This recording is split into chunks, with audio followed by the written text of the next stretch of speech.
વડોદરા શહેરની સયાજી હોસ્પિટલ અવારનવાર વિવાદોમાં આવતી રહે છે। આજ રોજ 108 એમ્બ્યુલન્સ વિલંબથી પહોંચતા માતાનું મૃત્યુ થતા પુત્રએ હોસ્પિટલમાં તબીબો સામે આક્રોશ વ્યક્ત કર્યો હતો। વડોદરા શહેરની સયાજી હોસ્પિટલમાં અવારનવાર વાદ વિવાદની ઘટનાઓ સામે આવે છે, ત્યારે આજ રોજ 108 એમ્બ્યુલન્સ વિલંબથી પહોંચવાના કારણે માતાનું મૃત્યુ થયું હોવાના આક્ષેપો સાથે પુત્રએ સયાજી હોસ્પિટલમાં ભારે આક્રંદ વ્યક્ત કર્યો હતો।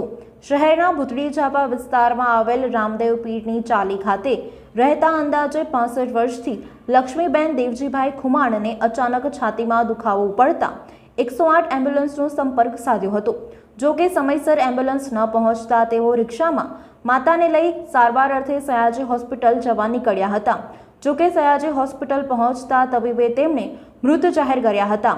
તો બીજી તરફ 108 એમ્બ્યુલન્સ તરફથી સમયસર પહોંચવાના સ્થાને જરૂરી વિગતો મેળવવા માટે પરિવાર અને સ્થળ બાબતે સવાલો કરતા પુત્રએ માતાના નિધનને પગલે નારાજગી વ્યક્ત કરી હતી અને અન્ય કોઈ સાથે આ પ્રકારની ઘટના ન ઘટે તે માટે તંત્રનું ધ્યાન દોર્યું હતું। શું નામ છે એમનું અને તમે કેટલા વાગે કોલ કર્યો, શું ઘટના બની?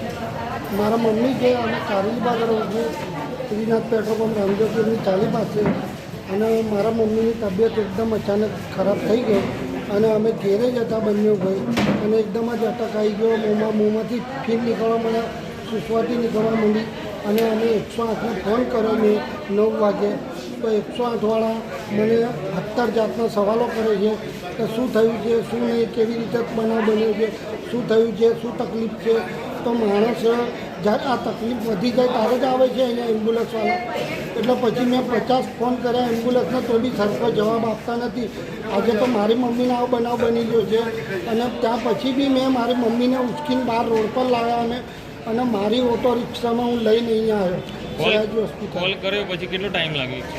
તો બી નથી આવી એમ્બ્યુલન્સ। કેટલો ટાઈમ લાગ્યો?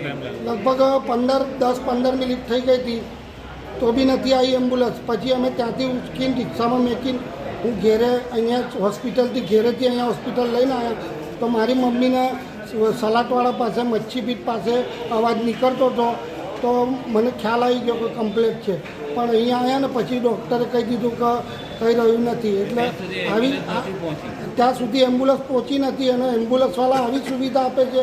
આજે તો મારી મમ્મીનો બનાવ બની ગયો છે આવો, કાલે તો દુનિયામાં બધાની મમ્મીનો આવો બનાવ બનશે, એટલે સરકાર વારંવાર આવું જ ચલાવશે। આ ગરીબો માટે આવી સુવિધા આપે। નામ શું છે અને ઉંમર કેટલી?